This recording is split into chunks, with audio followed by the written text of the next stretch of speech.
Salut à tous. Ce jeudi à Vincennes, c'est le prix de la journée mondiale du bénévolat qui sert de support au Quintet Plus. Et je peux vous dire qu'à Génicourse, le bénévolat, on connaît bien parce qu'on n'est pas payé cher pour faire Quintet Net numéro 205 pour ce Quintet de jeudi. Alors, il s'agit d'une épreuve à l'attelé disputée sur les 2100 mètres de la grande piste avec naturellement un départ donné à l'aide de l'autostart. Ils sont 18 au départ. Pour étudier cette épreuve, j'ai deux Olivier à vous proposer.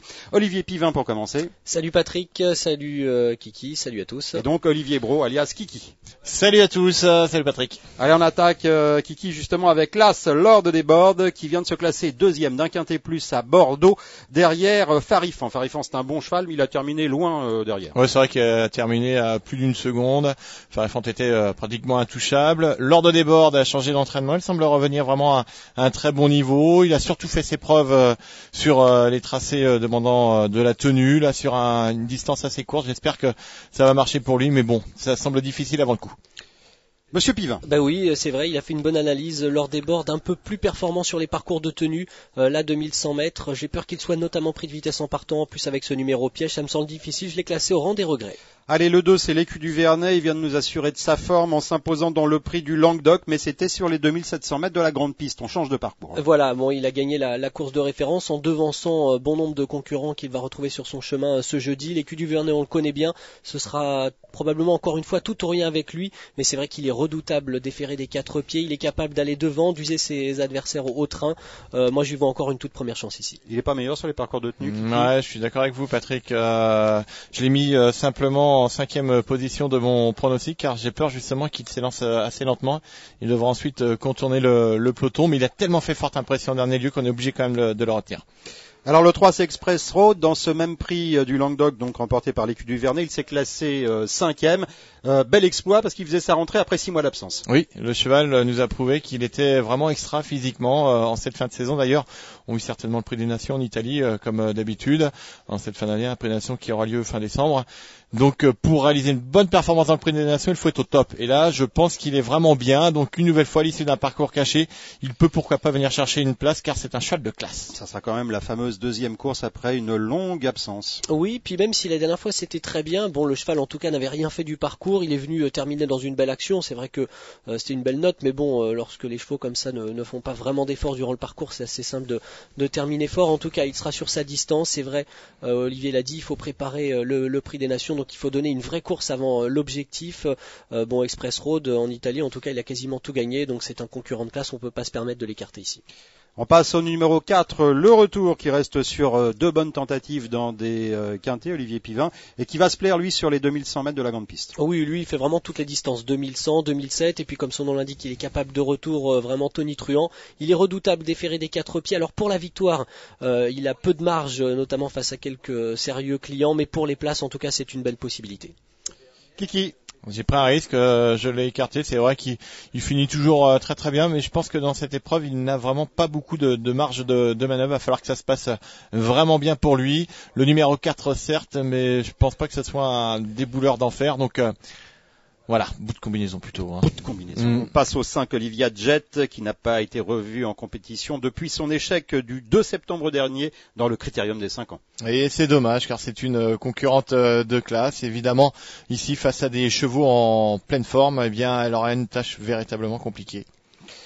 Olivier. Oui, elle a beaucoup de classe, mais ça fait bien longtemps qu'elle nous a pas montré justement ce brin de qualité. Elle va effectuer une rentrée face à des adversaires beaucoup plus affûtés qu'elle. Moi, je trouve dur quand même. Bah non, mais bon, même si elle en tout cas, elle se plaît sur ses tracés réduits, moi je lui vois aucune chance. Bon, eh ben comme ça c'est clair au moins. Allez, on passe au 6 Milordry. Qui s'est retrouvé un peu nez au vent dans la montée la dernière fois dans le prix du Languedoc et logiquement il a un peu plafonné pour finir. Ouais, 6e du prix du Languedoc, c'est vrai qu'on s'attendait un petit peu mieux de sa part. Bon, Milordry a déjà brillé au plus haut niveau sur des parcours réduits. Cet été, on se souvient de son succès sur l'hippodrome d'Anguin devant la crème des crèmes, vraiment l'élite. Bon, Milordry, par contre, il répète pas toujours toutes ses courses. C'est vrai que des fois, il nous déçoit un petit peu. Bon, en tout cas, il est capable de retour aussi tonitruant. Ici, il est bien engagé, un bon numéro derrière l'autostart. On se doit quand même de le retenir. Olivier Bro. Bon, il est archi déclassé dans cette épreuve. Il a tout de même battu Quito du Vivier. On mettrait Quito du Vivier dans cette course. Il y aurait combien ? Un 10. Un 10. Ah, mais battu par Olifant à Cherbourg.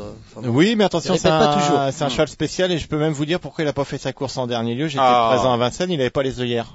Ouais, c'est un cheval Ouais, qui puis court bien. surtout, et en montant, il était un peu en dehors quand même. Oui, non puis c'est un cheval qui se donne vraiment à fond qu'avec les œillères. Donc il n'y avait pas les œillères. Donc là, s'il a les œillères, on regardera bien la télé avant.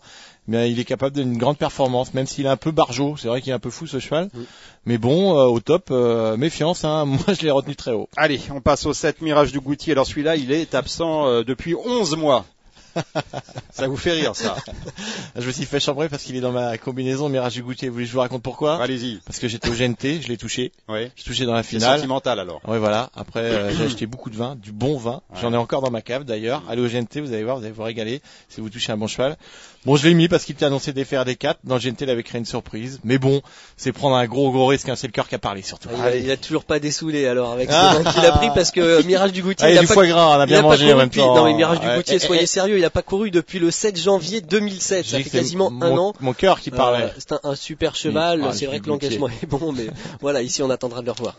Bon, allez, on va passer au 8 Order by Fax, un Suédois qui a déjà gagné sur ce parcours l'hiver dernier. Voilà, et qui va revenir en France avec de légitimes ambitions. La dernière fois en Suède, c'était très bien. Troisième d'une course que remportait Superlight. Superlight, on le connaît au plus haut niveau. Order by Fax confirmé sur les parcours de vitesse.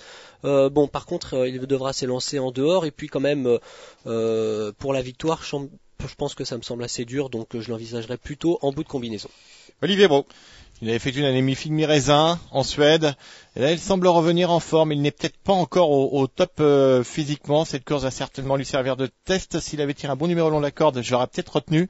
Mais là, je vais le regarder courir. Et attention, dans 15 jours, 3 semaines, un mois, ça devrait pas être mal. D'accord. Le 9, Nippy Girl, plutôt décevante actuellement, non, Olivier? Gros regret. J'ai mis le numéro 7 Mirage du Gauthier à place de Nippy Girl. Ouais. Je vais me faire disputer.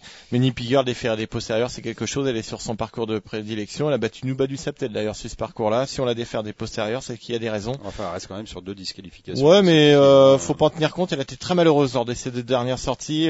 Donc Nippy Girl, pour moi, gros regret. Si vous la voyez, mettez-la. Pour la dernière fois, elle est malheureuse, elle est fautive au départ, tout simplement. Ouais, mais malheureuse, malchanceuse, même faut remonter 4e, 5e sortie. Moi, j'ai remarqué que déférer des postérieurs, Nippy Girl réalisait souvent des trucs. Son entraîneur Franck Harel déclare la déférée des postérieurs justement pour cette course, malgré ce numéro 9 tout en dehors. En tout cas, Nippy Girl est sur son parcours de prédilection. Moi, j'y crois pour une grosse surprise. Allez, on a étudié les concurrents qui auront l'avantage de s'élancer en première ligne avant d'étudier ceux qui s'élanceront en seconde ligne. Une page de pub.